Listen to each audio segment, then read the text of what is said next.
Alumni Chapter, Delta Sigma Theta Sorority Incorporated, the Columbus, Georgia Chapter, Links Incorporated, the Interdenominational Ministerial Alliance, and the Urban League of Greater Columbus Young Professionals. As the coronavirus pandemic has spread across the country, it has especially stymied our local political candidates, forcing them off the campaign trail in favor of more socially distanced outreach efforts to appeal to voters. We are excited for the opportunity to assist them in their efforts as we live stream tonight's event on Facebook via our newest social media platform, CEL TV. Thank you for joining us. We hope that at the end of the evening, you have been inspired, informed, or empowered to get out and vote.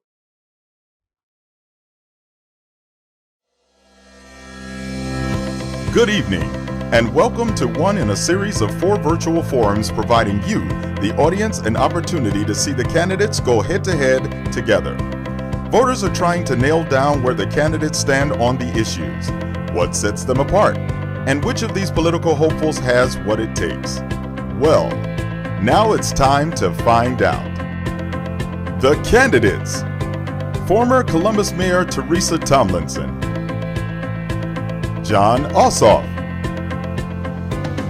Senator Ed Harbison, Attorney Teddy Reese, Sheriff Donna Tompkins, Marshal Greg Countryman, Attorney Mark Jones, District Attorney Julia Slater, Elaine Gillespie, Toya Tucker, School Board Member Kathy Williams, Dr. Walter Taylor, and Sherry Aaron. From CEL TV, meet the candidates, a virtual forum streaming live on Facebook from the studios of the Courier Echo Latino newspaper. Tonight's event is sponsored by the Gamma Tau Omega chapter of Alpha Kappa Alpha Sorority Incorporated, in collaboration with the Columbus Alumni chapter of Delta Sigma Theta Sorority Incorporated, the Columbus, Georgia chapter of the Links Incorporated, the Interdenominational Ministerial Alliance, and the Urban League of Greater Columbus Young Professionals, featuring Tracy Belt, Simone Banks, Lorraine Dixon Moore, Adrian Chester, Olive Vidal Kendall, and Akir Mewborn. With moderators Teresa Whitaker, Valerie Fuller, Rosalind Giles, and Pastor J.H. Flakes III. And now, please welcome your host for the evening. Good evening. On behalf of the Columbus Alumni Chapter of Delta Sigma Theta Sorority Incorporated, under the leadership of Renita Harris, our president, I welcome you of the Meet the Candidate virtual forum series. My name is Lorraine Moore. I'm the chair of the Social Action, Political Awareness, and Involvement Committee. In Delta, we like to say that a good voter is an educated and informed voter. We are proud of the opportunity to partner and unite with the other community organizations to present to you those individuals who are offering themselves for public office from the safety and security of your home.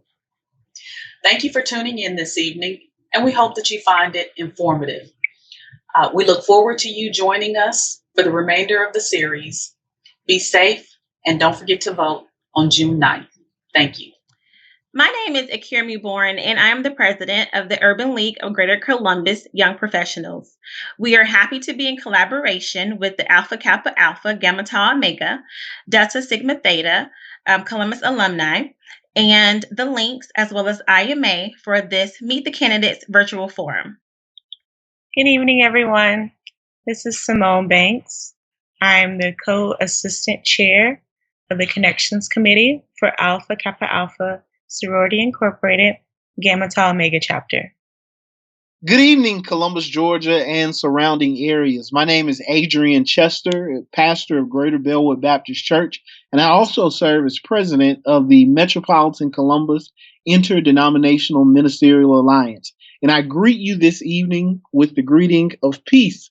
And we are so grateful that the IMA is collaborating with the Gamma Tau Omega chapter of Alpha Kappa Alpha Sorority Incorporated, the Links Incorporated Columbus chapter, the Columbus Alumni chapter of Delta Sigma Theta, and the oh so fabulous and impactful young professionals of the Columbus Urban League to bring you these series of virtual forums to inform you of what's going on in our community and what you should expect to see and who you should expect to see on the June 9th ballot. And we encourage everyone to share this information with others. Share the YouTube link as it is posted daily so that we will be able to inform the masses of what they can expect when they go to the ballots this upcoming election season. Thank you, and I hope we have a good week. Good evening. My name is Olive Vidal Kendall, and I represent the Columbus, Georgia chapter of the Links Incorporated. We would like to thank Alpha Kappa Alpha Sorority for the opportunity to participate in these virtual forums.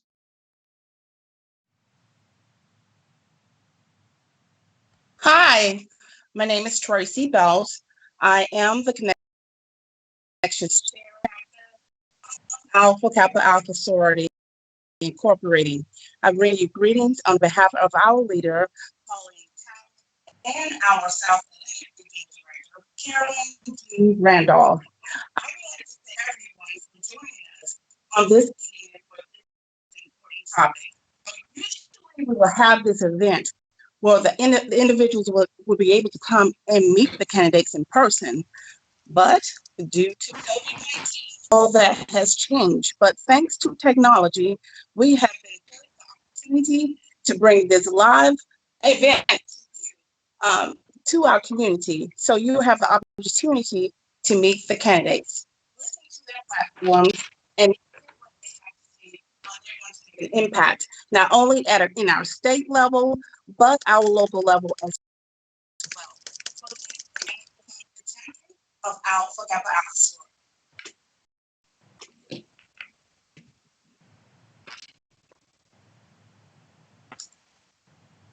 Alpha. So there's a slight delay, I think, in what's coming across. But at this time, I am Valerie Fuller. I will be moderating the forum this afternoon. And I want to go ahead and issue the rules for the candidates. Each candidate will have 1 minute to give an open and closing, and each candidate will have 2 minutes to respond once the question has been read. Persons posing questions to the candidates may ask questions of the candidates through the live chat box. There will be multiple questions allowed to each candidate with time constraint of 2 minutes to reply. Order of addressing questions by each candidate shall be in random order. Negative or derogatory comments to the candidates by any of the participants will not be tolerated and immediately addressed by the moderator. Any continued actions may result in the individual being muted on live or asked to leave the event during a commercial break. So with that, it is my pleasure to welcome Meet the Candidates to the virtual forum for the Georgia U.S. Senate. Teresa Tomlinson, candidate, as well as candidate John Ossoff. Good evening. Hello. Good evening. Thank you for joining us. So let's get started. Set of questions. What do you understand is the role and function of the office that you seek? And we'll start with Teresa. Well, thank you so much to Alpha Kappa Alpha Sorority, Inc. for this opportunity. Yes, the office I seek is that of a United States Senator. It's the world's most deliberative. It requires that you pass legislation, including budgets for funding that trickles down to states and localities across this nation and directly impacts communities such as Columbus. Also, of course, you oversee the president. You're a check and a balance on the president, confirm all of the cabinet and the judicial appointees at the federal level. And you also are able to approve treaties. Those treaties are so incredibly important to maintain our global stability, because too many of our young people, our family members, and our community members in the armed services. And without treaties, without global alliances, then of course we run the risk that their lives and their service may be put into sacrifice unnecessarily. So. Thank you, Teresa. I'll ask the same question of John. What do you understand is the role and function of the Thank you so much. Thank you for having me. Thanks to the organizers and the hosts. My role in the U.S. Senate will be to advocate and speak for the people of Georgia. That means standing up for the interests of the people of Georgia, despite the appalling corruption that has destroyed the system in Washington. I will advocate and work to ensure that every single Georgian has great health insurance and great health care. I will be a champion for an ambitious jobs and infrastructure program to create millions of jobs, to help those who have lost employment in this crisis to regain employment. I will be an advocate for strengthened civil rights laws and criminal justice reform, because when a young Black man can be shot dead in the street here in Georgia and police and prosecutors look the other way, that's the worst kind of corruption, and it can't keep happening. I will be a strong advocate for the interests of the people of our state. I will listen to my constituents. I will listen to scientists and experts, not lobbyists, not corporate PACs. Thank you. Next question. What differentiates you from your opponent? And we'll start with John. Well, look, I don't have a typical political profile. First of all, I'm young, and David Perdue, Trump, and their allies will try to use my youth against me, but I believe it's one of my greatest strengths. And I've not made my career in politics and elected office. I've worked for the last 7 years leading this that investigates political corruption, organized crime, and war crimes for news organizations all over the world. We've exposed ISIS war crimes. We've investigated corrupt judges, crooked corporations.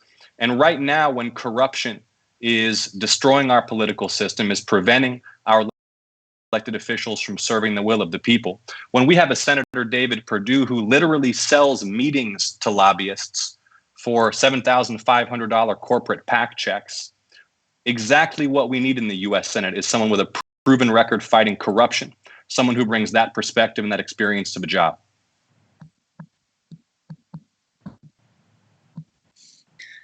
Teresa. Yes, well, yes, thank you. As the two-term mayor of Columbus, Georgia, I'm the only candidate in the race who's ever been elected to office and who has ever governed. And I've governed well. So instead of just pontificating about what I might do through better governing democratic principles, you see, we've already instituted in Columbus broad criminal justice reform and reduced crime by 42%. I came in at the depth of the recession with double-digit inflation. We rebuilt our economy, reduced, unemployment by more than half, and reduced poverty. By the time I left office, we were one of the 25 best-run cities in America. Yes, we also reformed our healthcare system here. I was the first mayor to present a balanced budget in 16 years. We did the hard work. You all know me. You know that I can't be influenced or bullied to turn against the people that I represent. Particularly, I've been in the trenches, and no other candidate can say that. I've delivered good government, and that will beat a failed incumbent Republican like David Perdue, because I'm the only candidate that can say I've delivered good government to the people I've served, and you, sir, have failed us. Thank you. What is the most critical issue in Georgia at this time, and what will you do as U.S. Senator to address it? I'd like to offer that question to Teresa first. Yeah, it absolutely is COVID-19 and the impact of that as it relates to every aspect of our life, from our community to our economy, to our healthcare system. And so know this, we need somebody who's had a handle on the level, who knows how to make it work for people. Specifically, we're going to have to expand Medicaid, let the federal government take over. So states will now stop vetoing it, like in Georgia. We can cover millions of people that desperately need it. We're going to have to expand Medicare to 55, reopen the ACA exchange for these 39 million recently unemployed persons, and institute broad retraining programs, 39 million people who are recently unemployed into these good paying jobs that will be available with the expansion of the healthcare system, with the education system that desperately is going to need to be remade in light of virtual teaching now that we have COVID-19, and definitely into the future, at least 24, 36 months. This is going to change the way we live. We need to invest in the millions of jobs that can be brought to us through addressing climate crisis, because we know that climate crisis is disproportionately affecting Georgians and people of color. We have to bring economic and environmental justice to the people of this nation. I can do that because I've already done that in part.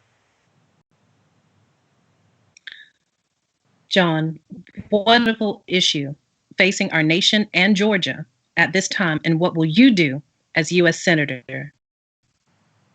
Well, we face a dual economic and public health right now, and they're inextricably linked. Let's talk about healthcare first of all. If there is anyone who still doubts the necessity of ensuring that every single American has great health insurance, then this pandemic should have shattered that illusion. Here in Georgia, we already had a public health crisis before COVID-19 hit. We had 1.4 million Georgians who lacked health insurance, more than 1 million more who were severely underinsured. Folks can't keep up with rising premiums. Is so often a nightmare. You feel like they're there to deny your claim rather than to make it easy for you and your family to get covered. It costs an arm and a leg to buy prescription drugs. And all the while, our representative in the Senate, Senator David Perdue, while he accepts thousands of dollars from corporate PACs, while he wines and dines lobbyists on the private island where he lives, is voting to throw Georgians off their health insurance. He's voting against letting us import cheaper drugs from Canada. He's applauding the president's incompetent COVID-19 response while adjusting his stock portfolio in an apparent effort to profit from it. We need a change. Now let's talk about the economy, because this economic crisis is deep and it's going to be long lasting. The joblessness, the evictions, the foreclosures, the bankruptcies that are already unfolding week by week are having a devastating impact on families and small businesses across the state. And the thing that really strikes me about the federal response to this crisis has been how swiftly massive help has gone to Wall Street banks and major corporations, but individuals, families, and small businesses have had to wait and wait and work to get a little bit of help. I'll take the exact opposite approach, put families and small businesses first. Thank you. What would you add to the HEROES bill to specifically help the people of Georgia if you were U.S. Senator? I asked that question to John first. Look, I think we need to expand the U.S. public health service, and we need serious investment in clinics and hospitals in underserved communities across our state, and in particularly communities of color and rural communities. And that includes in Muskogee County. There are far too many people across Georgia who, first of all, can barely afford, if they can afford insurance at all. The plan they can afford is not good enough. Dealing with the insurer is a nightmare. They got to choose between rent, education, clothes, food, and medicine. And then, by the way, even if they can take care of all of that, you got to drive an hour or 2 hours to see the physician that you need. We should be opening new clinics across this state so no one has to take a quarter of their day out just to go get some health care. And we need to put a public option on the exchange so folks who want to go with a public plan that's affordable for everyone can afford insurance, can get that insurance, so we break the link between health and wealth and get everybody covered. Teresa, what would you do? Yes. Or what would you add to the HEROES bill to specifically help the people of Georgia if you were U.S. Senator? Right. Well, it has to be more investment related to cities and also the state, because we heard Mitch McConnell so recklessly say, let the cities, let the counties, let the states declare bankruptcy. Well, you can't declare bankruptcy against a firefighter's paycheck. You know, that we have to keep our communities running. If you want to have a real depression that lasts for years, then you let our cities and our states go bankrupt. That kind of recklessness must stop, and we have to have people that understand that in this amazingly challenging time, we have to have a partnership with the federal government helping to imbue into these cities and communities the type of resources they need to keep the framework in which government provides an opportunity for us to live our most prosperous life.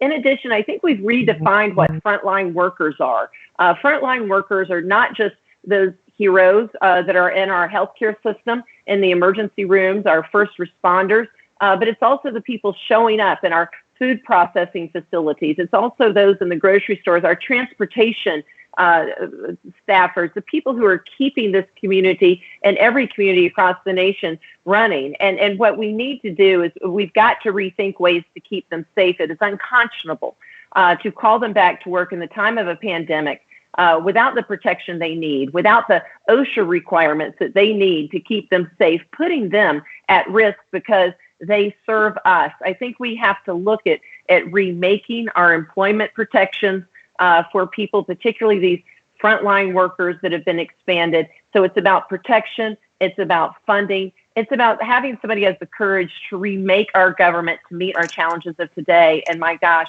COVID-19 is a challenge. Thank you. Teresa, what have you done that shows true leadership in difficulty, and how will that experience benefit your constituents when you become U.S. Senator? Right. Well, you know, you all have been able to see my civic heart. You know that, as I said, I cannot be bullied or influenced to turn against the people I represent, particularly people of color. And so when I came into office as the first woman mayor of Columbus, Georgia, we had some great leaders in this community, but we had to break up the good old boy system. You know that I led the effort to have an inclusivity in the boards, commissions, authorities that this community had not ever seen before. Had 30 Let's Talk with the mayors, bringing government to the people where they felt comfortable gathering, not making people come and kneel at the altar of government. You will always find me as your United States Senator. We've been there together in the field at the blood drives, dancing to cure breast cancer, remaking the mayor's mass ball for HBCUs, raising hundreds of thousands of dollars. It's that type of engagement and rethinking, that bold leadership of not backing down when people try to tell you how things have always been done, but always looking out, being the fiduciary for the people that you represent, and finding a new way, using government as a tool to solve our challenges. We got rid of the human indignity of the whole. We took down the majestic in order to stop the murders. We did these things together, but it took bold leadership at the mayoral level. And that's exactly the type of courage and courage under fire that I intend to take to the United States Senate to shake up that good old boy system.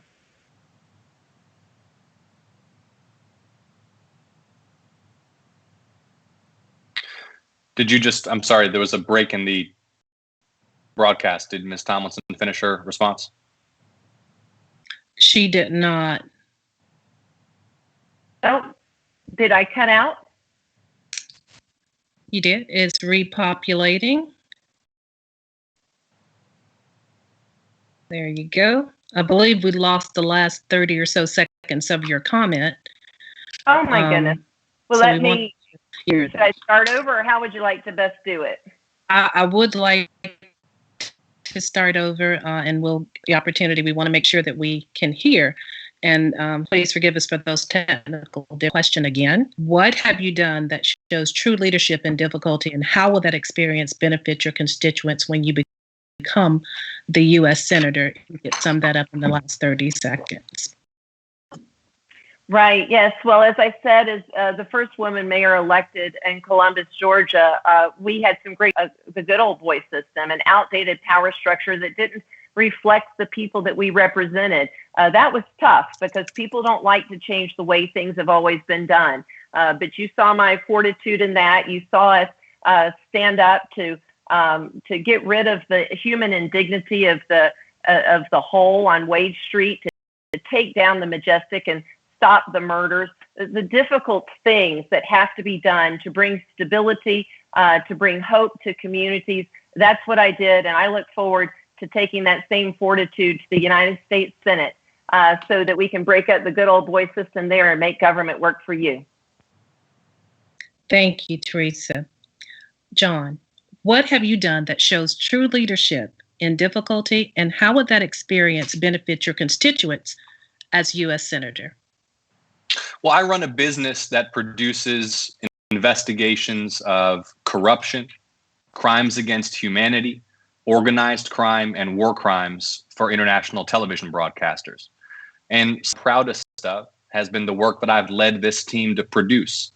Investigations of sexual slavery, human trafficking, death squads, quack doctors who kill and mutilate women, foreign officials who steal U.S.-funded humanitarian aid, security extrajudicial killings. These are challenging projects. We hold accountable people who abuse their power, who steal the public, who kill and injure their fellow human beings, believing that they're doing those evil deeds behind the shroud of secrecy. Our team, our reporters, are documenting their misdeeds and presenting them to the public so they can be held accountable. But I do also want to say in the political arena that, I had worked in government years ago, briefly for Congressman John Lewis, then for several years for Congressman Hank Johnson, both of whom represent Georgia, both of whom I'm proud to have their endorsement in this race. But I had become disgusted and disillusioned, I'll be very frank about it, by what I saw working for 5 years in Washington. And that's why I went into investigative journalism. But in terms of leadership under pressure, when Donald Trump was elected president, I knew immediately I needed to get re-engaged politically. And that's why I ran for Congress in Georgia's 6th district in 2017, a district that had been Republican for decades, where the last Democrat had lost by 24 points. And we raised a grassroots army of more than 13,000 volunteers. We forced the National Republican Party, including the president, the vice president, and the speaker of to defend a district they believed was ours, and lost narrowly in the biggest U.S. House race of all time. And I look back on that campaign and hold my head high. I'm proud of what we built, and I'm looking forward to continuing to build on it to defeat David Perdue in November. Thank you so much. Next question for John. What will you do to help change the adversarial climate of Washington politics as U.S. Senator?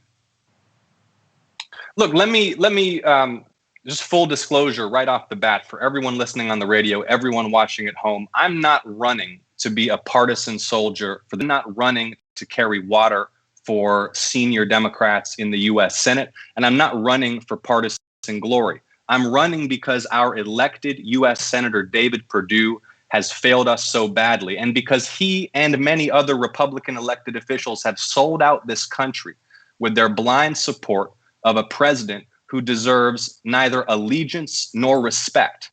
And that is why I'm running for the U.S. Senate. So I'm not going to Washington to attack Republicans because they're Republicans. I'm going to Washington to call out anyone who is abusing their power, anyone who is not living up to their commitments, their constitutional oaths, and their obligations to the public interest, to the people. We have a political system that is overrun with corruption. And you know what? It's not a problem with just one political party. And if we want to get serious about delivering solutions for the people, we need to be honest about that in public. I'll never hesitate to criticize someone in my own party, and I'll never hesitate to work with if that's what's in the best interest of the people I serve. Thank you. Teresa, what will you do to help change the adversarial climate of Washington politics as U.S. Senator? Yeah, well, my experience really leads me to be particularly well suited for this adversarial moment because I had the opportunity to hold a nonpartisan. And so, as you know, on our amazing city council, we had several people who proudly voted for Donald Trump and others who did not. But nevertheless, every day we came together to put aside our individual partisan ideologies to run the city government, the complicated, complex city government of Columbus, Georgia. And so, and some of the most, saving our pension, reforming our health care system, some of these really difficult debates we had unanimous support. That didn't happen by accident. It happened because of good leadership. It happened because I was an attorney who settled cases where there was great animus and conflict, but we needed justice and we needed results. And so I have experience doing that. I brought that experience to Columbus, Georgia, where we were able to reach each other's vision of what they needed, what they believed government should be doing, and what they appreciated about the policy that was on the table. And when you respect the other person, when you can find a way to show how this particular proposed instituting 66 miles of interconnected alternative transportation grids, so you don't have to own a car to live in Columbus, Georgia, whether it is instituting broad-scale criminal justice reform and taking over the prison, as I did in Muskogee County. No matter what it is, if you can find where the other person wants this to happen too, that's where a wonderful nonpartisan, non-ideological, better governing for the people you represent takes place, and that's my history. Thank you. So at this time, we're going to move into our public question form, and I will not be directing specifically to a particular candidate, but I will ask the question, and of course, both of you can answer. What is your vision for America in the international system and your views on foreign policy?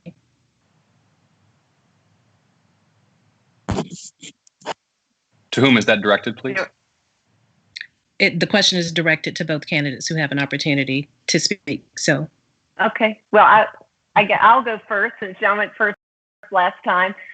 Yes, I actually have a policy paper on foreign policy. It is essential that we reconnect with our global allies.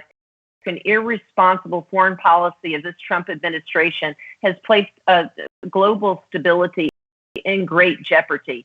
Pulling out of treaties, backing away from America's word, destroying global alliances that have been in place for 70 years, that our forefathers and many others fought, sometimes died for, we must remember on this Memorial Day, and to disregard it, to thumb a nose at it, to embrace dictators, to embrace non-democratic, authoritarian leadership is antithetical to the American vision. So a couple of things. One, as a United States Senator, I'll take back the legislative constitutional requirement under the War Powers Act to make sure that it is the individuals that you're electing as your legislators to declare war, to make sure that we fully assess the cost of going to war by understanding that we have to care for our veterans throughout the totality of their life, even after the conflict ends.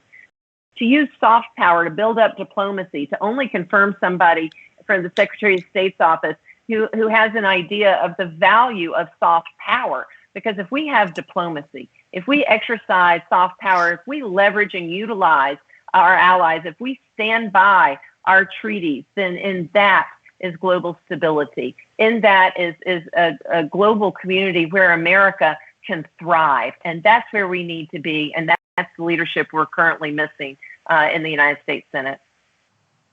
I'll repeat the question for John. What is your vision for America in the international system and your views on foreign policy? Well, I think first we have to recognize that for decades, America's political class has failed the American people comprehensively in the conduct of U.S. foreign policy. We've squandered trillions of dollars and many lives, many more limbs on wars of choice, often entered into under false pretenses.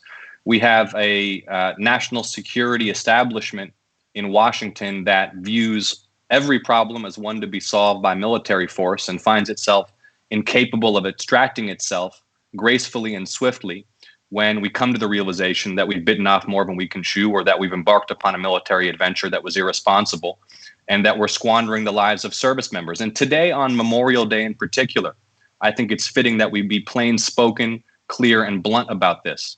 We must protect the memory and honor those who have given their lives as warriors in the U.S. Armed Forces and also themselves in their honor, never to put U.S. service members in harm's way and into combat unless they are clearly required to be there in defense of the United States. And you talked earlier about working across the aisle, and I mentioned the need to criticize folks in both political parties. And this is not a failing of just one political party. And it's not just a failure of Donald Trump. This has been a failure of American leadership and a betrayal, in my view, of the American people by those who have made American foreign policy for the last several decades. The Trump administration has squandered what power and prestige has remained after these wars of choice, damaged our alliances, undermined our standing in the world. I believe the U.S. should play a strong leadership role on non-proliferation of nuclear weapons, on global environmental affairs, and set the standard in defense of democracy, press freedom, freedom of speech, freedom of religion, and be a beacon of human rights by virtue of our example, not by virtue of our sheer military might. Thank you, John. Thank you. Next question in the public forum is, what did you do for environmental justice?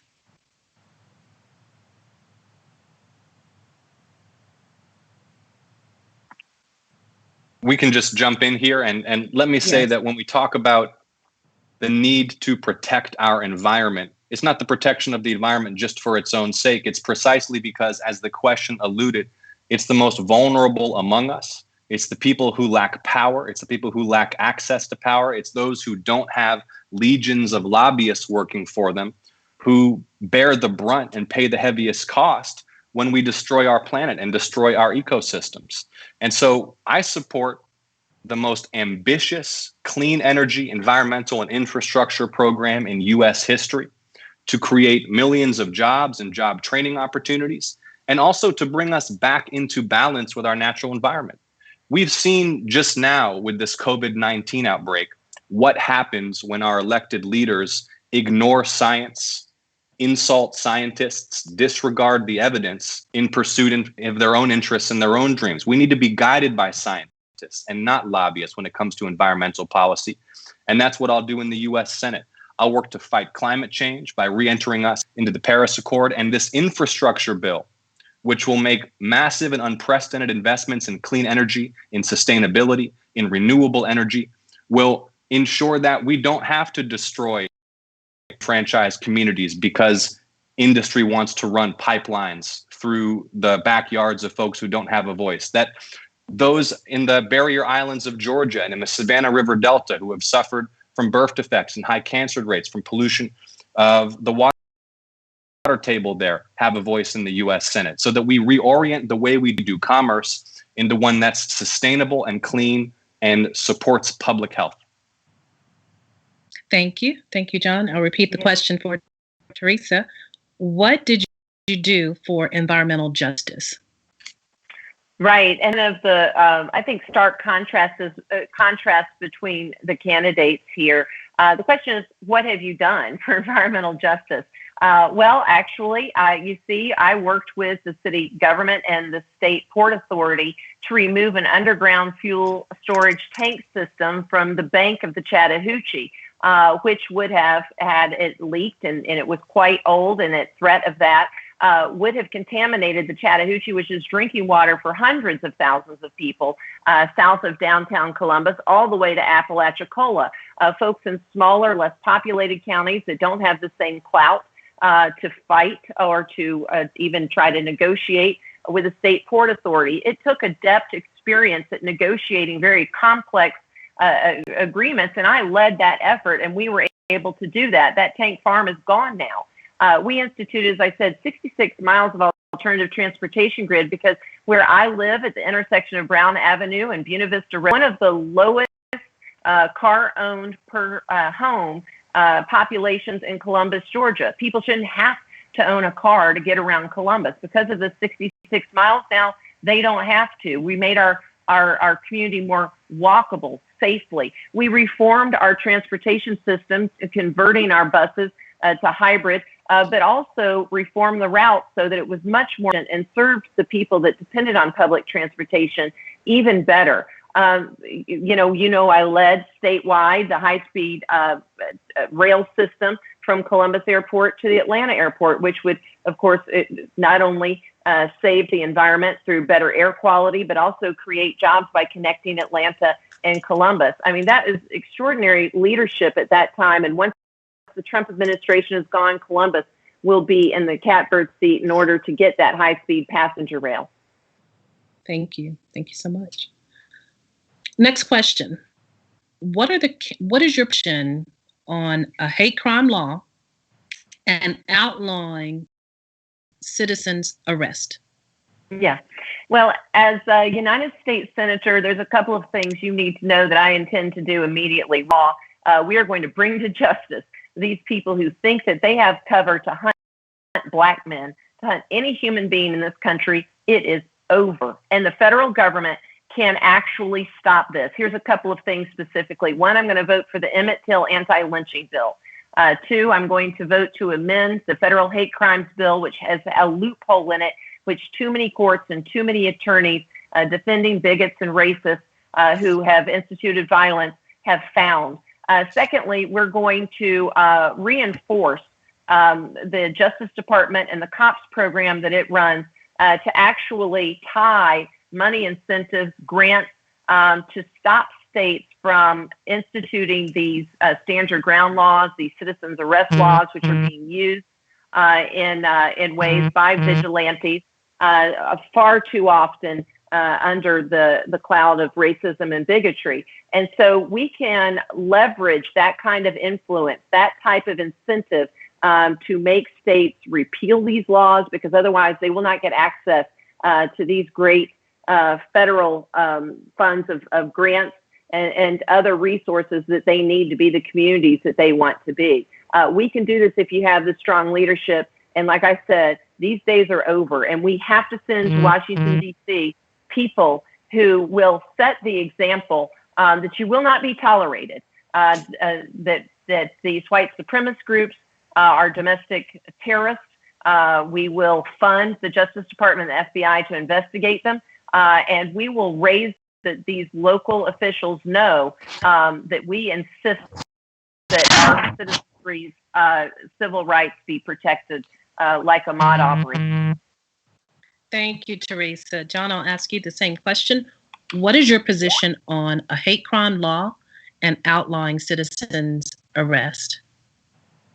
I support strong hate crimes legislation, and I support reforming citizens' arrest statutes that invite vigilantism or supposed vigilantism by those who believe that they can deputize themselves and attack their fellow citizens. And I think even more distressing is the failure of prosecutors and police in Glynn County and in Brunswick to investigate, to bring charges, to arrest the perpetrators. And that is corruption.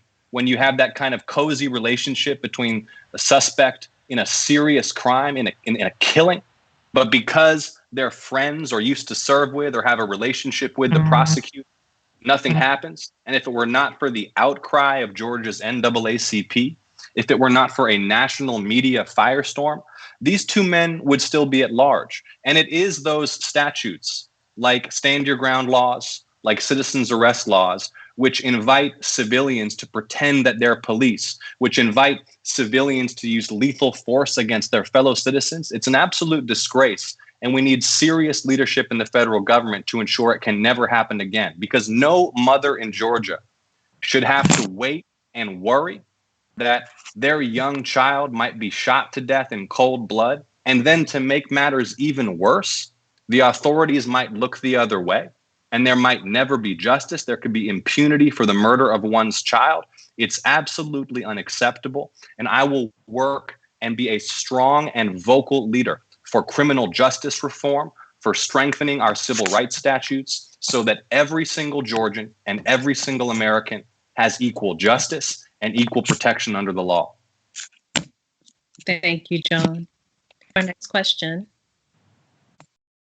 What is your views, or what are your views on historically Black colleges and universities, or HBCU, funding and advocacy? Let's start with John. Look, I will support HBCUs with everything that I've got. And when I worked in the office of Congressman Hank Johnson, I helped to deliver millions of dollars of federal resources for research and development at HBCUs. These institutions are crucial, not just in the Black community, but to our entire nation as drivers of innovation, as institutions that produce alumni who go on to do extraordinary things in extraordinary positions across our country. And I want to get specific here because here's something that I will hang my hat on at the conclusion of my first term in the United States Senate, that Morris Brown, which has withered as part of the Atlanta University Center, needs to regain its accreditation, needs to regain full funding, needs to have a full student body. I will make that an urgent priority in my first term in the United States Senate. And I will work to deliver resources to use with all of the energy, all of the focus, and all of the attention for which members of the Congressional Black Caucus are so well known. And it's been a pleasure to help support members of the CBC during my time working in Washington to do just that. Thank you.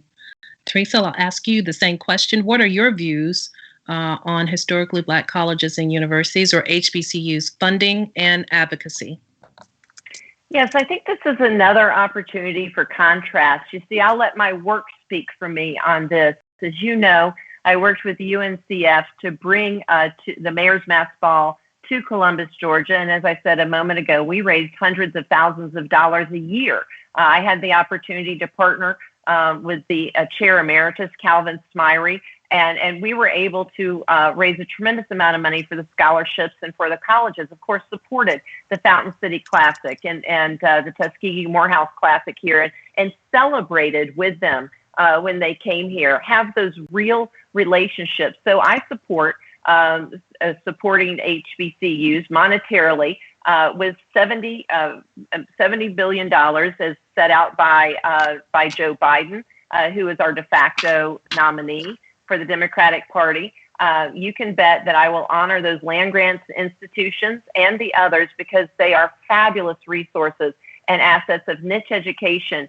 Not every kid will be amplified, will flourish at wonderful state universities. But we know that there are some who just do wonderful at HBCUs and other small colleges. They are a real asset. They create leaders. We've seen it in our own community, and it's an investment worth this country making. And I fully support it, as I have now for many, many years. Thank you, Teresa. Thank you, John. I am monitoring the forum to see if there are any more questions, and I want to do a time check also to make sure that we have not gone over. Time check with you, Mr. Dimitri. Tracy, we good? All right. Next question. Yeah. Go ahead, Tracy. Yes. Hey, we're going to take a quick commercial. And I would like to thank Valerie Fuller for being our moderator on this segment. She will be back. We'd like to thank Demetrius McBride for being our timekeeper. He will be back as well. So stay tuned. Closing remarks? Okay. Yeah, and Valerie, we didn't get opening remarks, so I don't know if we could do 2 minutes or if you still want us to do 1 minute. It's up to you guys. Just let us know before we start. It's 2, Val. Okay, 2 minutes. And you can hear me, Teresa? You can still hear me, John? Yes. Okay. Loud and clear. Much better now. Yeah. Thank you.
Okay, so we are back with our Meet the Candidates virtual forum with Georgia U.S. Senate candidates Teresa Tomlinson as well as Jon Ossoff. At this time, we'd like to offer an opportunity for each one of the candidates to give their closing remarks. Each candidate will have 2 minutes. I'd like to start with Teresa. Thank you so much. What a great opportunity. Look, we have a real chance here to unseat a Republican incumbent who has failed this state. David Perdue is one of the most incompetent senators in the United States Senate, and he calls himself Donald Trump's biggest influencer. He calls himself Donald Trump's co-pilot. Well, I intend to help him land that plane. He is vulnerable because he's declared tariff wars on our own farmers. He's failed us in this COVID-19 emergency. We have inherited a legacy where Georgia sits at the precipice of being a Democrat, but who we nominate to run against David Perdue will be determinative of whether we can beat him in November. We must nominate someone who's actually won elections and who's actually governed, particularly in this chaotic and dysfunctional time that we're in. I am the only candidate in the race who's been elected and who's ever governed, and I've governed well. You see, the United States Senate is the world's most deliberative legislative body. It is not a starter job. And whereas my opponents have wonderful resumes in their own fields. John's the part-time owner of a documentary film company, and that's a great thing. But when you're landing a plane that has 2 engines out, you want a pilot, not anyone else, no matter how good they are in their other profession. And at this time, we need somebody who's made government work for people. And I'm the only candidate that's done that. And so know this, I've walked the walk. I have instituted better governing democratic principles and made them work for the people that I served. I'm not new to this. I'm true to this. And that's what you deserve. And that's what we must make David Perdue face in November. So go to the polls. I'd be honored to have your vote. Vote at home by mail-in, but you must get your ballot in because we will have one shot at David Perdue. And again, who we nominate matters. I'm that candidate. And thank you so much for your... Thank you, Teresa. Jon, closing remarks? Well, thank you so much for having us. I want to thank the AKAs in particular, Data Sigma Theta, all of the organizations that have helped make this possible, and you, the hosts and moderators, for allowing people to access candidates, hear our positions on the issues, despite the fact that it's difficult to engage in campaigning these days. So thank you for that service that you're providing. I look forward to defeating Senator David Perdue in November, our senator who has disgraced himself with his incompetence and his corruption, our senator who sells meetings on his private island for thousands of dollars in corporate PAC checks, who has voted to throw millions off of their health insurance, who has voted against allowing Georgians and Americans to get cheaper prescription drugs from Canada, who has voted to allow polluters and the oil and gas industries to destroy our planet, to poison our air and our water. We need a change. We can't take another 4 years of this. And this COVID-19 pandemic has made absolutely clear that the quality of our political leadership is a matter of life and death. And so we must defeat David Perdue in November. We are currently leading David Perdue in the polls, but we can take no comfort in that narrow margin of our narrow lead because it's going to be a fight to the finish. And I humbly ask the people of Muskogee County and the people of the state for their vote and their confidence so that we can turn the page on this shameful chapter in our history, so that we can begin to write a more beautiful, more prosperous, more chapter in America's history, one where we are not so bitterly divided against one another, one where every single American has equal justice and equal protection under the law, one where public policy is made informed by evidence and science in the public interest and not in the service of donors and the narrow private interests of those who rule us. Thank you so much, Jon. What an exciting time this is. We're looking forward to Election Day. We wish you both good luck. You're watching and listening to Meet the Candidates virtual forum. When we come back, we will join our candidates for State 15, Senator Ed Harbison, along with Attorney Ted Reese. Thank you. We'll be back after this break.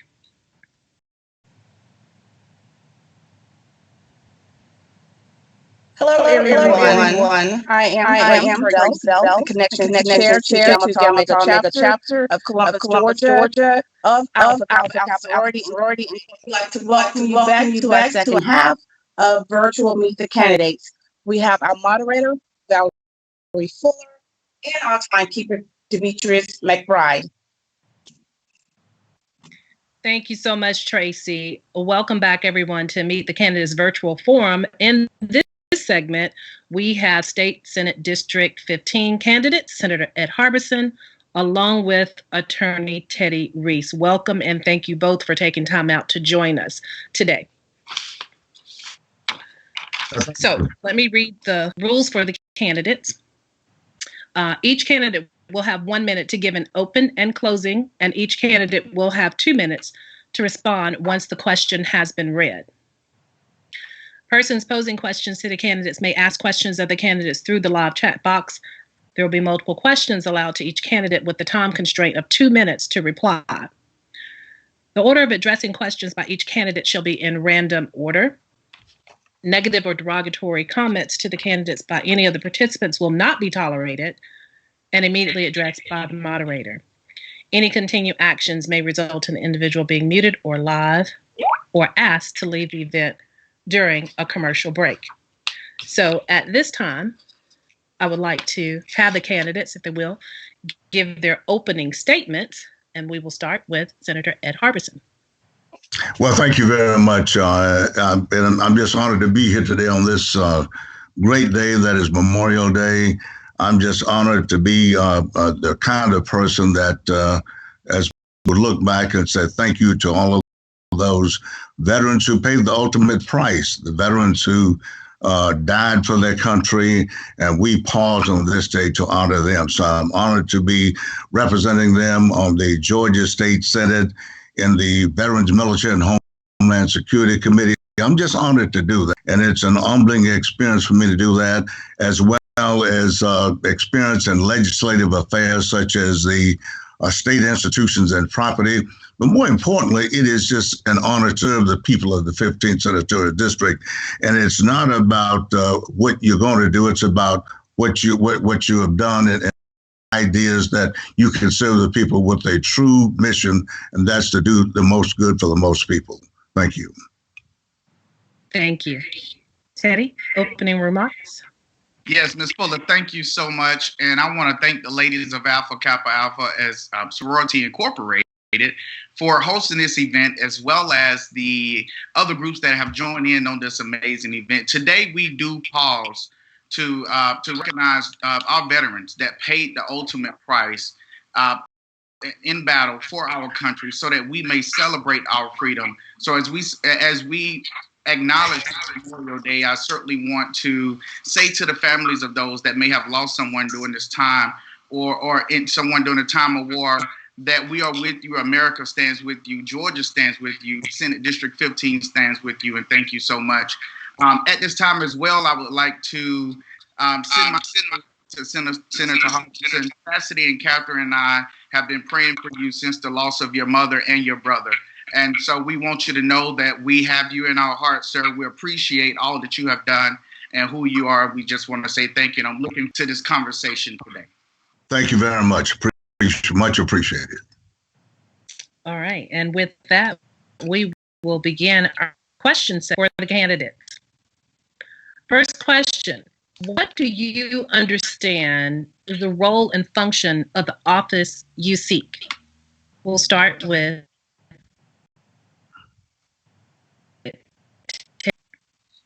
Valerie broke up. You said you're starting with me on that question? Yes, I'm sorry. I'll repeat the question. What do you understand is the role and function of the office you seek? Well, it's not just an understanding, it's also a greater knowledge of that, because as an attorney, I have studied in detail the role of our local government as well as the role of our national government. I have a great understanding of the two bodies of government, our state senate as well as our state house, which is the legislative body, as well as the executive body, which is our governor and everyone that he supervises. And then, of course, the third body is our judicial system, in which as an attorney, I operate daily within that system. However, when I look at the role of the senator for the 15th district, I don't get it from the paper responsibility that's laid out. I look at it from what's the need of the people that we are serving.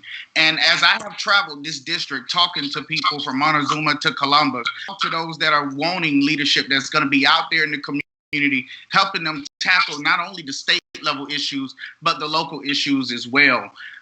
I'm talking to individuals that are looking for a leader that's going to be there with them when we're facing some of the greatest challenges that we're having in our community, like crime and unemployment and things of that nature. So yes, you do have the traditional role of someone that shows up for our districts to vote on the bills that are being proposed and to negotiate and hopefully try to negotiate and cooperate with the Republican Party that's currently in control to get things done for the state of Georgia. But however, you can't neglect the people that are there. You got to make sure that you are here representing those people to the highest and the greatest interest. And that's making sure you're on the ground meeting with them, making sure you're creating the forums that they are available to hear from you and that you can hear from them. A leader is only as great as the information that he gets from the people that they serve. And that's just my opinion on it. Different folks are going to have different opinion of that role, but that's my opinion. Thank you so much, Hetty Reese.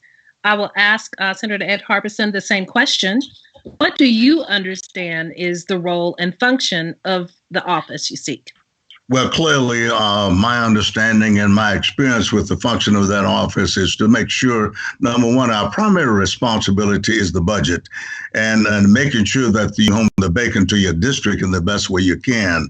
And that is a fact that that is constitutionally our responsibility. The House and the Senate, first of all, do that. But more importantly, we got to make sure that we get pieces and slices of that power, not only in the economic sense, but bring about some information that will help our district. I'm so glad for an example that when the tragedy of the tornado damage happened in Talbot County, I was there walking the area with my legislative colleagues like Senator Debbie Buckner and Congressman Sanford Bishop. We walked that district with the emergency people to make sure that they got what they need. And more importantly, one of the things that I greatly disliked at that time was the fact that, unfortunately, we were sort of left out in Talbot County when everybody was focusing on the tragedy that did happen in Lee County, Alabama, which was a tragedy in itself. But we there in Talbot County, as an example, deserve that attention,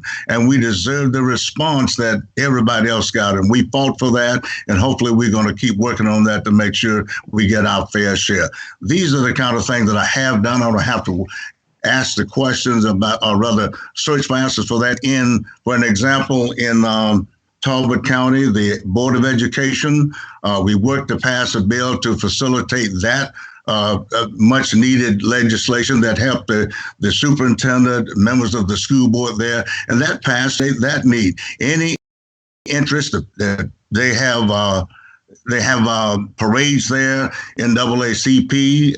I'm sorry, the annual MLK Day function, they have that there as well. So we enjoy being part of that each and every day when they have those parades for those occasions. We in the community there as well as we are here. Thank you so much. Sure.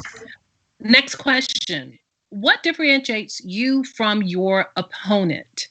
We'll start with Senator Ed Harbison. Well, clearly, I've been there. I'm doing the effective job for our district. I'm not having to go up the ladder and try to be qualified or a learning curve and that kind of thing. I work across the aisle in a very effective manner. I make sure that I know what is going on for our district at all time. I'm engaged. One of the things that people may not be aware of, but some people are, is that the unique position of the Columbus legislative delegation. We work extremely well together. We speak with one voice when it comes to what involves or what is going on with Columbus, Georgia. We've been doing this for years, and we've been cited as being one of the best legislative delegations, truly and collectively. So I enjoy that. I enjoy that relationship. I know the people at the top. I work with the people at the top. When I talk to those people, fortunately, I'm heard, and I hope prayerfully I'll continue to be heard in that context because experience matters. I chair the State Institution and Property Committee. I'm a minority and a minority caucus, but I have a leadership role on a major committee, and that's not easy to do. So keep that in mind. Experience count in the military and in politics. Thank you. Thank you so much. Just want to share that we are experiencing a few technical difficulties, so please work with us. And I please want to also share and let people know that this is also being recorded. Okay. So same question for Attorney Teddy Reese. What differentiates you from your opponent? Yes, Valerie, thank you for that question. That's a very good question. You know, I want to preface that question, Valerie, with saying at the outset of this campaign, my team and I decided we were going to run a positive campaign. We didn't have anything negative to say about Senator Harbison, and I don't have anything negative to say about him today. I'm appreciative of his leadership, and just like every politician who one day decided that there was things in their community that they saw that they needed to be worked on, I come forth in that same vein. I don't come forth in any disrespect. I appreciate his 28 years of service, and what he did set up the state that I now live in. But as I'm talking to my 3-year-old and other children throughout school systems that I often visit to motivate them, I feel it's disingenuous for me to tell them to go out there and be the best that they can be and be prepared for a great society if I know deep down in my heart that my community is not where I want it to be. So we are working extremely hard to make sure that we do that. One thing that certainly differentiates us is, yes, he's been there many, many, many years, and we appreciate that. But however, even CEOs have to change from corporations every now and then because it's good to bring in a new vision, some fresh leadership, some fresh eyes to look at the challenges. All the accolades in Atlanta they're very nice. But if the constituents are not happy, if they're feeling like they're left out, if they're feeling like they're not being involved in their government, then that's a big problem. We can have the nicest delegation anybody ever seen. But again, what about the people who vote for you? What about the people that are sending you up there? And I am in this race because I'm responding to the call of so many people that have said to me, Attorney Teddy Reese, you're out here in the community fighting for us all the time. We see you all the time. We see you at the schools. We see you on the corners. We see you at the crime scene. Another young man has lost their life. You know our voices, and we need someone like you to help represent us. And I'm looking forward to that opportunity. I will represent them with all the experience that I have and everything I can bring to the table. And that's not a light experience. I invite anyone to go check out my resume, www.teddyreese.com. Thank you, Teddy. Thank you so much for those comments. Next question. What have you done or what will you do to work across the aisle to get things done for Columbus? Well, that's an easy one. That is part of our legislative legacy as a delegate, as well as myself personally. I am just honored to have passed a bill for all the veterans of the state of Georgia, but that initiated in Columbus, Georgia, and all the veterans of the state of Georgia are proud of that. In addition, we're working as we speak right now very hard to make sure that we can bring about that lottery bill for veterans that will excuse their retirement pay. Simply because if they've worked all their lives fighting for their country, the least we can do is make sure it is an honor to have them not have their pension taxed. The deal is that you've got to be effective to do that. In addition to that, I pass bills making sure that when our children transfer from one state to the other, that when they come to Columbus, Georgia, when they come to Atlanta, Georgia, that they will not experience the bureaucracy that other states they've been doing in the past, because that bill will now make it smooth for them to do so. The worst thing that a parent in the military can do is be trying to be on the front line fighting for their country and worrying about what's going on with their children back home with bureaucratic red tape and that kind of thing. The deal is really, really to focus on the veterans, focus on the need, and not just rhetoric, because I represent the people of my district very effectively. And if I'm not in some community, it's because I'm on my job in Atlanta, Georgia, where I'm supposed to be when I'm supposed to be there. Otherwise, we got town hall meetings after every session. We hold those sessions right here in Columbus, Georgia, every year before the session begin and after they end, to let people know what is going on. So God bless you. Keep that in mind when you go to the polls and vote for Ed Harbison. Thank you. Thank you. I will pose the same question to Mr. Reese. Teddy, what have you done or will do to work across the aisle to get things done for Columbus? Absolutely, Valerie. That's a great question, and thank you so much. And I just want to make sure that the veterans that are watching this video live today understand that they will not be lost on my watch. My grandfather and my great-grandfather were both veterans, and they fought for this country. And I will never forget my grandfather telling me that he stepped on that foreign soil so that his lineage, a grandchild like me, will have the opportunity to go to college and fight for our people and fight for our culture on a different level.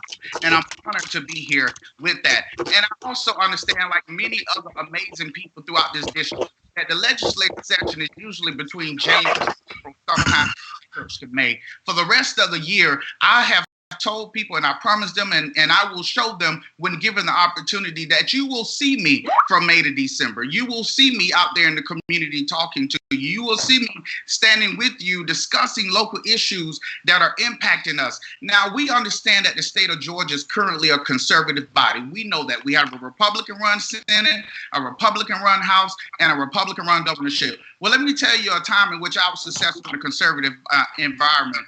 And that was when I became the national chair of the American Bar Association Law Student Division. I was the voice of 197,000 students, law students nationally, and in charge of a $2.5 million budget individually. And I did that running against a young lady from Harvard, a guy from Stetson, and a guy from Thomas Cooley. It wasn't easy, but I became the fourth African-American in the 67-year history of that organization to chair that, and the first one from an HBCU law school. And anyone who knows anything about the legal field, sometimes it can be extremely conservative, but I was able to work with them to allow them to elect this little black boy from FAMU Law School, and I represented my school with the greatest honor and the greatest integrity, and I would do the same thing for the people of this district. And when I promise you, when I get to Atlanta, I will meet up with many of my Leadership Georgia classmates that are currently serving, and we will do what's best for Georgia, and we will work together collectively.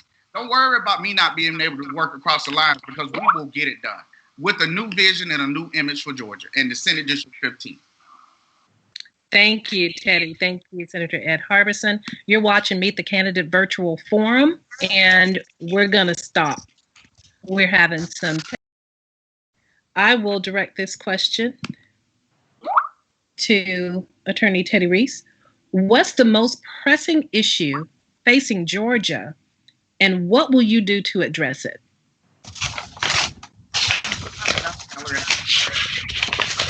In our state right now is COVID-19, and what is exposed from a state perspective of the challenges that we have. One, with rural healthcare, we are in dire need of a Medicaid expansion so that people in our rural areas will get the healthcare and the health services that they need.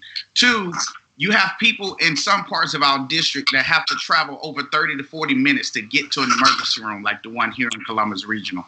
That's a challenge living in our area. You know, another example of that, what Senator Harbison spoke about earlier, was when the tornado came through.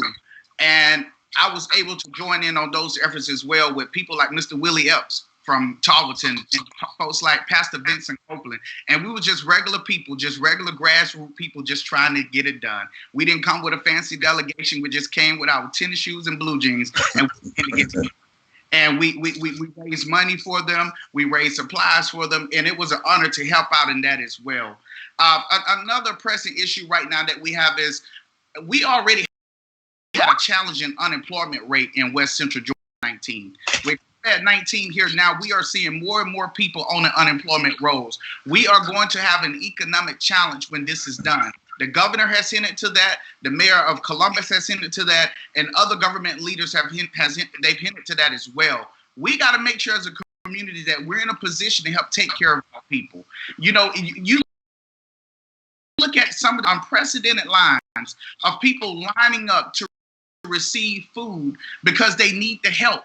You're seeing individuals that are being forced back to work, like our barbers, in which I was honored to meet with a group of about 50 barbers as an attorney to help them understand the new rules that were being rolled out by the governor right here in our community. We did it at Lake Bottom Park, and we were able to practice social distancing. So I am concerned about the continuing impact of COVID-19. Right now, we have a order where people over 65 is still requested to shelter in place until June 12th. We don't know how long this is going to last and what it's going to look like, but we got to be ready with leadership on the ground that can move. Thank you. Senator Harbison, question for you. The same Yes, question. clearly, that is another advantage of being at the table right now, which I am. I'm a member of the Georgia Legislative Black Caucus Emergency Response and COVID-19 Response Team. I co-chair that with another legislator, and we've been working around the clock, literally 2 and 3 times a week on Zoom and other media to try to make sure that we can ensure that the African American constituency is represented in the recovery effort by naming specific points that we can hit and make sure that the governor's office and all of the people, including our good friend Representative Calvin Smart, who's on the another part of that committee, to make sure they respond to those issues. Early on, we talked about being in the place of people who can get things done. I learned a long time ago it should be that if it ain't broke, don't fix the case now. For as an example, I am a standing committee chairman. I am at the table regarding this COVID-19 disaster. It's not easy. I think we lost last time we had a downturn something like $1.2 billion. That's going to be even more. It's going to eat up the rainy day fund. I believe something around $2 billion a day. Already the governor has spent about $100 million of that rainy day fund, and we're going to have to play catch up in order to make it whole again, because it's going to be affected. But when we're doing the cuts that we're going to have to cut, no doubt about it, but when they're going to make sure that we don't bear the brunt of those cuts, we're going to fight for our constituency in the 15th Senatorial District, as I've always done, because I have a voice that is heard, and I intend to be effective as I have been in the past. Because it is so crucial that we bear the brunt of the doggone disease on its effect on the African American community. So I want to make sure that we don't bear the brunt when we're trying to recover as well. Thank you. Thank you. Next question. This one is for Senator Ed Harbison. Yes. What type of leader are you, and how will your leadership qualities benefit the citizens of District 15 as well as the state? I believe that is a pretty easy question for me, in the sense that I think I'm a people person. I'm a person that reaches out to all aspects of our community to be engaged in those kind of conversations. I'm accessible, I'm effective, and more importantly, I'm willing to listen more than talk and brag about what I've done. It is just so important to be a person who's compassionate to your listeners. A lot of people out there hurt. A lot of people right now, especially if you're a private industry person, like at the barber, the hairdresser, and that kind of thing. That's a big deal for people. And we're talking about making sure that they get in the line to have that unemployment compensation there. That's a way it can be done. And I've helped several people get that done for their employees. I'm not talking about what I will do. I'm talking about what I have done. And I intend to help those other people who've contacted my office to make sure that we don't leave those small business people out in our African American community. It's a big deal. It's a big deal to make sure that you don't just talk the talk, but you walk the walk. I intend to do that. I appreciate the response I get from the people that I've been serving over the years, and I intend to continue to do that by the grace of God. Thank you. Thank you, Senator Harbison. The same question of Attorney Teddy Reese. What type of leader are you, and how will your leadership qualities benefit the citizens of District 15 as well as the state? You know, Valerie, that's a very good question, and I appreciate that. You know, and I have to go back to my grandmother, who primarily raised me with my mom as a single mother. My grandmother didn't finish the 10th grade, but she was able to work 32 years for Central State Hospital in Millersville, Georgia, cleaning floors and toilets for those with disabilities and those that have fought for us in foreign soil. But I tell you one thing about my grandmother, there was never a day, Valerie, where she didn't have a piece of sausage and a biscuit on the stove for somebody else's child that may have been hungry. And I learned so much from her. When I think about my leadership, I think about her. My leadership is compassionate. My leadership is very passionate.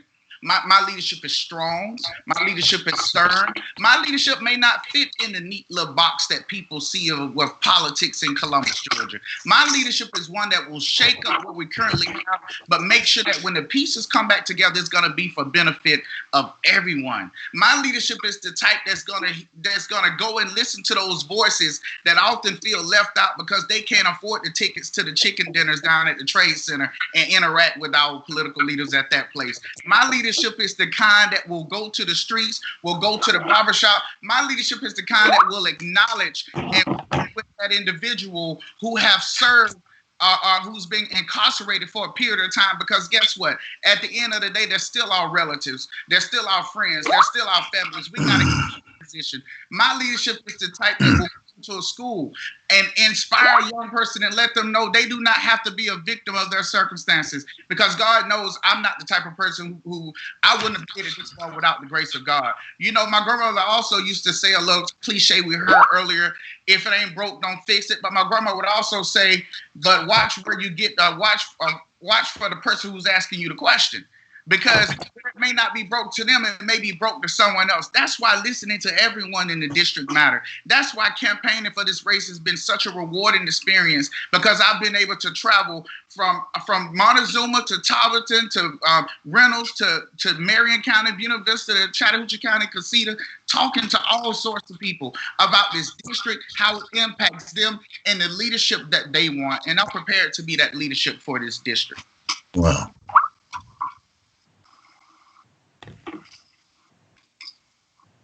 Thank you, Attorney Teddy Reese. We are in Meet the Candidate virtual forum. And I believe, do we still have Senator Ed Harbison? I am here. Okay. Just wanted to make sure before I ask the question. Well, I don't know how I went away, but okay. I'm here. There you go. And also to the people who are joining us live on Facebook, please know that this session is being recorded, as well as the previous session for the U.S. Senate. This session for State Senate District 15 is also being recorded. And so we are experiencing some technical difficulties, but please know that it is being recorded and will be shared later. Next question. COVID-19 highlights issues of health care and internet access, broadband coverage specifically. What will you do to address these issues? That question I will direct to Senator Ed Harbison first. Well, thank you very much. That is a very crucial question as we struggle and work in the legislature to deal with this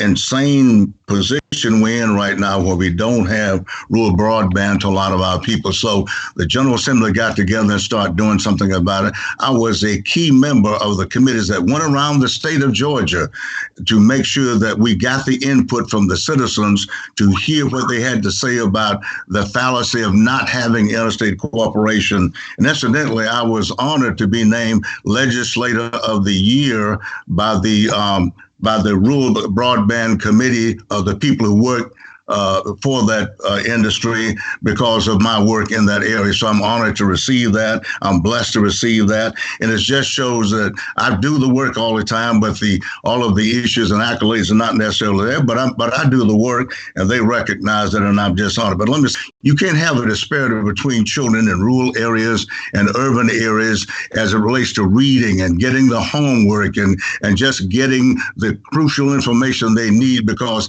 it is just critical for them to be part of the process and bring them into the 21st century. That's what we're working to do in the Georgia General Assembly right now. My work specifically speaks to that. I've been honored for that work, and I'm just proud to be part of that responsive delegation that went around the state to make sure that we can do something about rural broadband and bring it to the districts that need it to make our children competitive, not only in the state level, but the national level as well. Thank you so much, Senator Harbison. I'll ask the same question to Attorney Teddy Reese. COVID-19 highlights issues of healthcare and internet access, broadband coverage specifically. What will you do to address these issues? You know, that's a very good question. Many of you know that my wife, so I've learned firsthand and had access to a medical professional right here and she's also your son of Alpha Kappa Alpha, right, had information right here about the devastating effect of COVID-19 in our community. And I also understand, as a computer science major, my bachelor's is in computer science. I understand technology inside and out. I understand the challenges of access to broadband internet in rural areas. But let me tell you this, we can put all the access there we want to. If people can't afford to get it, they're not going to have it. So it'll just be sitting there waiting on somebody who can afford to buy it with no opportunity to get it. It's like shelf watching. It's like walking downtown looking through the windows at what you want to buy, but you can't afford it. Pew Institute did a study, and it showed that cell phones brought internet access to 70% of people in poverty. How have we used that to educate people on COVID-19 and combating that in our community? Well, I'll tell you what I did. For one, when it first hit, I cut back on campaign material. I had people asking me, Ted, are you no longer campaigning? No, because I wanted to utilize my platform to make sure that the people in the 15th district was educated on how dangerous this disease was and is, and how it was impacting our community. We post on Facebook and other social media platforms so people would have the information that they needed to be successful. Again, many of that information was accessed via cell phones, not via the broadband coverage. It's good to have it, but if the people can't afford it, then what's the purpose of it? And so I think the work that I've done has been acknowledged by so many, like the Men's Progressive Club, who named me this year the Man of the Year for 2019 for the work that I was doing here in Columbus. I'm not just here blowing hot air, Valerie. There's sufficient evidence of the work I've been doing on the ground. And all I'm asking Columbus to do is to give change a chance. Thank you. So now we're going to move to our public forum question segment. This one is related to the question we had before, but with a different question related to it. COVID-19 is here and many people have been negatively impacted. How do you bring new jobs, enhance educational opportunities, and support small businesses? Teddy? Sure. I'll start with that question. Bring new jobs, educational opportunities, and help small businesses. One, if you've looked at my platform, and I'm actually running on a platform, I have a plan that I want to bring to this district. One thing that I talk about is full funding for public education. Our educational system has been underfunded for a while. Right now, Georgia ranked number 34 in the nation. 34 in educational funding. How can we lift our children, and how can we lift them academically if we're not properly funding them? And that also is for our teachers that work so hard. I've had the honor to work with amazing teachers that are paying for prom dresses out of their pocket, graduation gowns out of their pocket, trying to make sure that our children are culturally exposed by paying for field trips out of their pockets. We have the most amazing educators in the nation. However, we're starving them of their ability to do the work that they can do because we're not giving them an opportunity. About 3 or 4 years ago, I was honored to join with Seth Brown, Superintendent David Lewis, and at the time, Chamber President Brian Anderson. And we had a specific meeting at the Cunningham Center where about 30 African-American business owners who normally wouldn't have access to the Chamber, because we know we've had our challenges with the Chamber reaching out in our community. See, that's another thing, Valerie, I'm gonna be honest. I'm not here to sugarcoat it for the sake of friends' egos. I'm here to talk about the reality on the ground and what's challenging with us. I would like to see the Chamber get more involved with our Black businesses to help guide them, or at least provide the resources that we need to be guided from that perspective. So we talked about education, we talked about jobs, and there was a third component in my last 10 seconds. I'm trying to remember, what was the third component? Okay. Thank you, Neary. I'll pose the same question to Senator Harbison. COVID-19 is here and many people have been negatively impacted. How do you bring new jobs, enhance educational opportunities, and support small businesses? Well, I think the first criteria for me would be to make sure that we implement the plans that we put together with the Georgia Legislative Black Caucus across the state to bring those institutions back online, to assist them to make sure that they have the tools they need and make sure that they're part of the loan scheme. They apply for the loans and all of a sudden it dissipates and goes away. That is just wrong. And if it comes down in, we're going to be at the White House steps with our constituents to make sure they get what they deserve. The big deal is that we're just standing there. We made the application, fill in all the blanks, dotted the I's, crossed the T's. I know that personally because as a small businessman, it never happened. So that happened to a lot of us. And then they give it to people who don't deserve it, who don't want it, and turn back $10 million that they didn't need in the first place. So we got to correct that, make sure they're in the right place. Going back to the educational piece, I'm a former member of the the Montgomery County School Board. I served on that for 7 years as second vice president. I implemented important laws. It is one of the reasons we celebrate Dr. Martin Luther King Jr. birthday in Muskogee County because of that.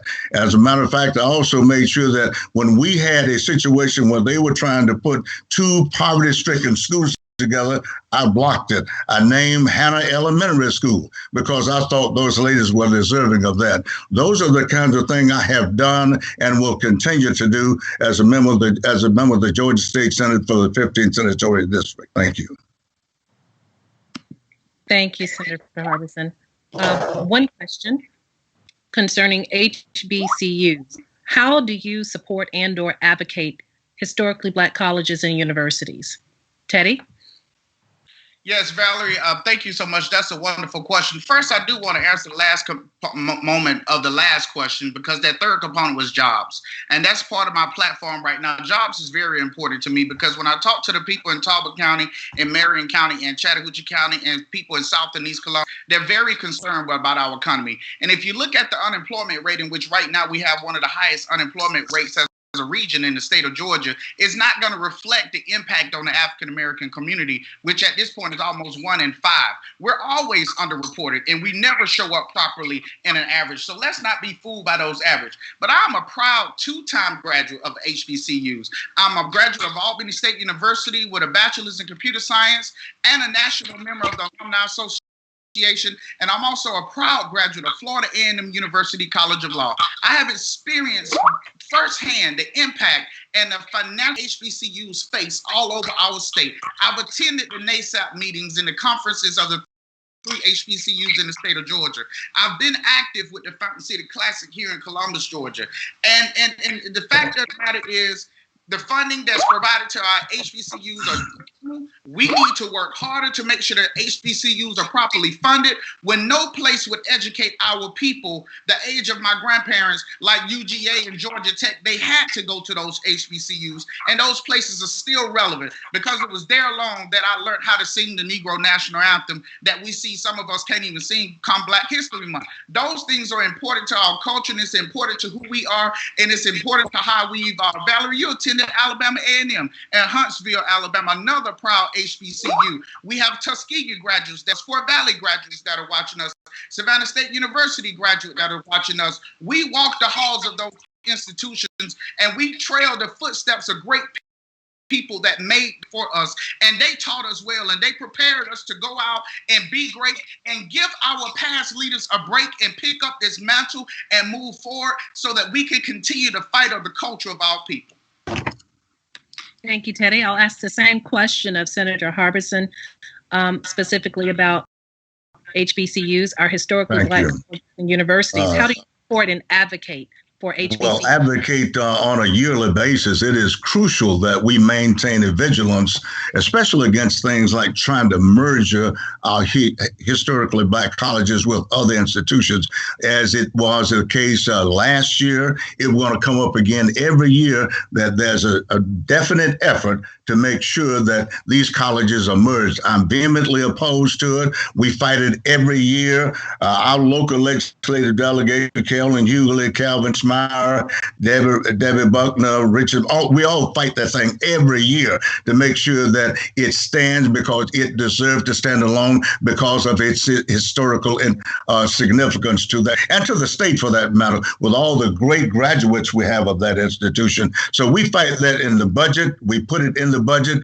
Morehouse School of Medicine, we make sure we talk to Valerie Montgomery there, the leader of that school there for the doctor school. We make sure that the money is there, which put a PA program right here in Muskogee County. We are the ones that make sure, we're the watchdog to make sure sure that happened. We're not talking about it. We make it happen every year. You don't read it, you don't see it, but it happens all the same because you're dealing with an effective delegation, an effective effort to make sure that we do what we're supposed to do, whether people know about it or whether it's never reported. But the fact remains, it happens. So we do everything we can each and every year to represent VCUs. We attend the functions every year and we uphold the college presidents because they're so valuable. They're so valuable to what they do. A great institution here every year. We have the Fort Valley and the Albany State Classic here. We uphold that. We represent that and we support that. So representing that is part of our job. Thank you, Senator Harbison. Next question. In Georgia, it's illegal to obtain an abortion once the fetus's heartbeat can be detected. As it stands, this runs afoul of federal constitutional law. What do you think about Georgia House Bill 481? Senator Harbison? I think it's probably dead on arrival. Those bills are introduced every year or something like that, or something dealing with abortion, something dealing with guns from the NRA, something dealing with anything like that, abortion, guns, and things like that are introduced every year. And more than likely, it's never going to pass. It get a lot of press, you get a lot of people talk, it's never going to pass because a lot of people, there are too many layers to that issue. There's too many, whether or not a woman should make her own decision, whether or not it violates somebody's religious belief and those kind of things. But the final analysis of it, that particular bill probably won't see the light of day. Teddy, in Georgia, it's illegal to obtain an abortion once the fetus's heartbeat can be detected. As it stands, this runs afoul of federal constitutional law. What do you think about Georgia House Bill 481? Well, if I'm not mistaken, that bill was passed, and I think that it's currently under scrutiny in the court, in which it's going to ask the question that's being asked. It will be viewed in the courts, and I think that if politics, many of us have seen, the president appointing conservative judges and our governor rushing to appoint conservative judges. If politics stays out of the way and our jurisprudence remain as it should, which should be unbiased based on the decisions that should be made, that passage of that bill should be struck down because it does directly interfere with Roe versus Wade, which is the law of the land in the Supreme Court of the United States. And I'll never forget that day that was being debated. I went to Atlanta that day to have a meeting with Senator Harbison when it was being discussed in the state Senate, and unfortunately he didn't have time to meet with me. But I remember seeing so many passionate protesters up there who could not believe that men were trying to tell women what to do with their bodies. This is an opportunity for us as leaders to stand up for women's rights, for women equality, to say that women are equal, to say that they deserve to be paid just as much as everybody else. We cannot lawmakers continue to trample over women, but not make a bill that impact the man the same way. It's just not fair. My grandmother, them, and so many Black women all over this state and this country have been dealing with this for years. They've been treated as second and third class citizens. And it's time that we get ahead of that. And it's time that we give them the respect that is due, not only in our legislative process, but advocacy. Not just talking in a committee meeting. Take to a podium. Can we get some press conferences? Can we get some people speaking out on things? Because the citizens need to hear that somebody's up there fighting for them. That's part of the problem. They don't see the advocacy. Well, with Teddy Reese as your next state senator, you will see this passion, you will see this fire, you will see this advocacy about what's going on in Atlanta, Georgia. Thank you. Thank you so much. Next question. What do you see as sustainable steps for Georgia policy to impact African American poverty and underemployment gap? Teddy? Well, one, we got to have a real conversation with where our economic development dollars are going. And I know some people will say, well, that's the purview of the state senator. Well, in my opinion, when the people elect you to serve in a public office, anything that affects the people is within your purview. We need to have a serious conversation about where our economic development dollars are going, because the city gives a certain $1 million through workforce development that goes directly to the chamber. And we need to be able to see the things that are being brought to this area. We got to have fierce advocacy in Atlanta. If you drive around Georgia, going up 85 toward Cummings, Georgia, going up 75 toward Dalton, Georgia, north of Atlanta, you drive down 95 along the coast, which all areas just happen to be conservative areas, you see economic development. You see jobs coming up. When is the last time you see the major corporation really come to this area? Even in Macon, that's a Democratic area. Between South Macon and Byron, between that little 3-mile stretch, you've seen at least 6 major companies pop up within the last 3 to 4 years. What are we doing that we cannot get those jobs? How can we become a part of that conversation? Those are the things we got to go to the table and answer, but you wouldn't know that that's a need if you're not out there talking to the people. And I hear people all the time telling me that we need more jobs. We need more opportunities. Well, that's what I'll be fighting for. I'll be fighting for the people, the ones that I represent in this district. Yes, it's nice to do things on a statewide level, but if you're not taking care of your own district, then what are you doing? Why are you even there? The people here need us the most. They need to see us. They need to hear from us. And they will hear from me when I'm the state senator.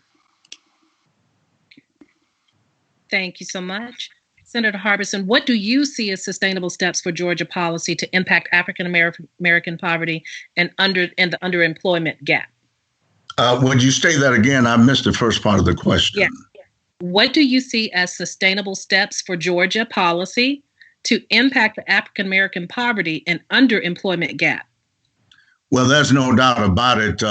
Sustainable recruitment, and with the specific aims that we need to make sure we represent those areas that are showing the most need. For instance, we just had some closures in Montezuma and Macon County and other counties for that matter. The chicken factories closed. There's dire unemployment. There's a frozen food plant that got closed, and those people are suffering even more now. But let me go back to something I said earlier. I misunderstood the question earlier. I voted against that abortion bill, and I thought you were talking about another that had been on the table. But anyway, dealing with the real issue in this area is going to have us roll up our sleeves to make sure that we can do what we do, not just to benefit the rich people, but to benefit everybody, so we can have that boat rise for everybody concerned. The big deal is a lot of children finish school, they leave Montezuma, they leave Talbot County because they don't have any place to work, and they all want to go to Atlanta. They all want to go to other large cities, and we have a great brain drain because we don't have adequate jobs for them in those communities. I think one of the things we ought to be thinking about is bringing those destination resorts to Muskogee County or in other areas or industries like that, and be innovative to make sure that we can have more employment and successful employment that people can be proud of, whether it's about destination resorts, whether it's about horse racing, whether it's about cannery factories and things like that. We've got to be innovative and step up our game about recruiting industry into our area. And I think that way we can be more successful. Thank you so much. You're watching Meet the Candidates virtual forum with State Senate District 15 candidate Senator Ed Harbison and Attorney Teddy Reese. At this time, I'm going to ask for your closing comments, and each candidate will have 1 minute to offer their closing candidates. I will start with Senator Ed Harbison. Thank you very much. I appreciate that. The truth of the matter is, I think I'm the best candidate because I've been very effective in representing this district. I have been the person on the firing line. I've not shirked my responsibility. I've served the people of this district even when my wife was dying. When my wife suffered breast cancer, we fought this fight. When my mother was dying, I fought this fight. My mother suffered for about 8 years, and my wife suffered 6 years. But I kept my task ongoing because it was just so important to me to be representative of what I espouse to be. That is a public service with the will and with the desire and with the commitment and with the effective campaign and planks in those campaigns to represent the people of the 15th Senatorial District. I have garnered support among people at the top, people in the middle, people at the bottom, because I have been a person of appeal to those people because I represent what they stand for. Whether it's people trying to pay their rent, I empathize. Those are good people, and they deserve to be recognized. I love people. I come to that environment. My mama taught me, you respect people, bring respect to get respect. I intend to live up to that legacy, although I'm still here to represent that legacy. Thank you all very much, and I certainly appreciate your vote on June 9th. Closing comments, Attorney Reese. Good, better, best. Never let it rest until your good gets better and better. Valerie, I want to thank you for having this forum tonight. I want to sincerely thank Senator Harbison for his 28 years of service. Again, from the outset, my campaign determined that we were not going to run a negative campaign because I never once felt that he deserved to be demeaned by anybody in our community. I simply come forward today because I see things that need to be changed, and I know I'm passionate about that work. The people in this community have seen me do this work, and I know that we can get the things done. As Senator Harbison said, he's been doing this for 28 years. Well, using his own words, if you are happy with the way our community currently is, then this is a no-brainer for you. But if you think crime is too high, if you think we can utilize some more jobs, if you feel that this brain drain that Senator Harbison just talked about didn't start yesterday, but started years ago and we never began to correct it, then I know that you feel the same way I do, and I've spoken to so many of you that do feel that way, and I'm just asking you to join us in this change. Join us in this campaign for change and give change a chance in the 15th Senatorial District and vote for Teddy Reese for State Senate. God bless everyone and be safe with COVID-19. Thank you both so much. Candidates for State Senate District 15, Senator Ed Harbison and Attorney Ted Reese, we thank you so much for joining us today. And you have been watching Meet the Candidates Virtual Forum. Good evening. On behalf of your host for this evening, Gamma chapter of Alpha Kappa Alpha Sorority Incorporated and the Urban League of Greater Columbus Young Professionals, we want to thank our collaborating organizations for joining us to share their platforms, and we want to give a special thank you for all of you dedicated audience members for joining us on the first night of the virtual Meet the Candidates Forum. As a reminder, early voting began May 18th and will go on until June 5th at the Citizen Service Center. We're dealing with unprecedented times here, but that is all the more reason to get out, let your voice be heard, and vote, whether that is in person or by sending in your absentee ballot. Make sure you tune in tomorrow here on the Courier Echo Latino Facebook Live as the Columbus of Delta Sigma Theta Sorority Incorporated hosts the candidates for the Muskogee County Sheriff's race. Again, we thank you for joining us and have a good night. Inspirational, informative, empowering.